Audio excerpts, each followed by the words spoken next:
unabakia kuwa mtu na madhaifu zake. Wala usikie mkanisa ajili ya Andre Chomba, hapana. Usikie mkanisa ajili ya Papa Abrahamu, hapana. Usikie mkanisa ajili ya mtu fulani, hapana. Ajili ya mtu fulani, hapana. Kuya mkanisa ajili ya Yesu Kristo peke yake.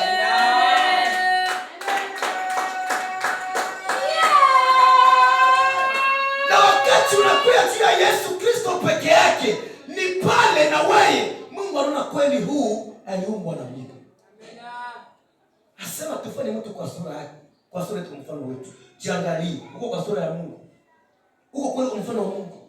Matendo uko unafanya ndio Mungu alikuruhusu. Ndio uko unaingia ndio Mungu alikuruhusu. Unabakia mtu wa kubagua, mtu wa kuteta, mtu wa kuzini, mtu wa kufanya kila hiki. Mungu alikuruhusu bile. Eske ndio Mungu anafanyaka? La Bible nous dit Dieu c'est l'amour. Mungu ni upendo. Même si vous priez en langue, même si vous chassez les démons, si nous ne voyons pas les fruits d'amour dans toi, tu n'es pas un chrétien. Dis-nous de t'appeler un païen. Toi, tu kuite upagani. Tusikuite Mkristo.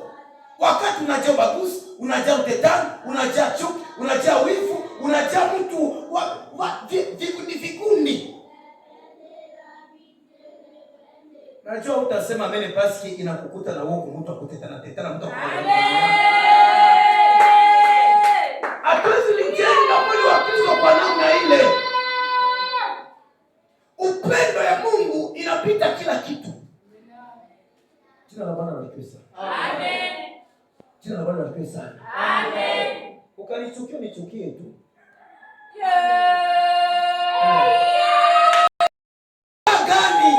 Nitapenda niseme tu nikufurahishe wewe kisha nimkwaze Mungu.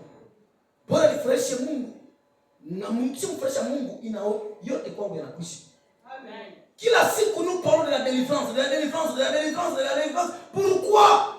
Atufikie kuishi ufungulivu. Parce que ndani yetu ubaguzi unajaa, fitini inajaa, bahipokrite vile tuko watumishi bahipokrite. Amen. Amen, kwa kutoka kule mabitu. Mkristo hatakuwa na ile ubaguzi ndani yake. Mkristo wa kweli akiona mwingine anaendelea anasema Mungu apewe sifa. Amen. Mkristo wa kweli akiona huyo ana zawadi anasema Mungu asifiwe, ni zawadi yetu si bote. Niendesha kazi za Bwana.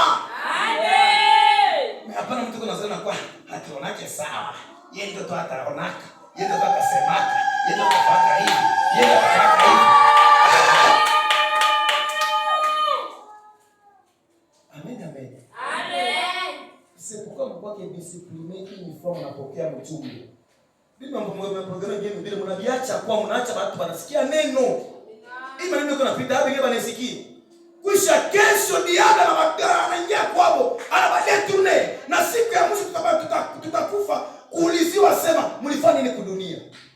Taonyesha produit gani ya kusema voilà matunda kwani nilifanya kazi. Ayo ni baki wapo. Na kufika niangalie nyuma kuna mtu. Mimi si unipe nguo yako nivaa, mimi si unipe gari, mimi si unipe nini. Kama ame yako inapotea, takuwa nafanya kazi ya bure na Mungu atanihukumu. Turudilie Mungu. Sikia sasa, katika hii upendo ile, upendo ya pili inapenda kujifasiria amour fraternel. C'est une amour familial, amour de la famille. La famille est sacrée, bien aimée. Upendo wa nini? Wa kifamilia. Hivi tuko hapa, hakuna mwenye atakosa jamaa. Kila mtu kuna jamaa. Nani mwana jamaa?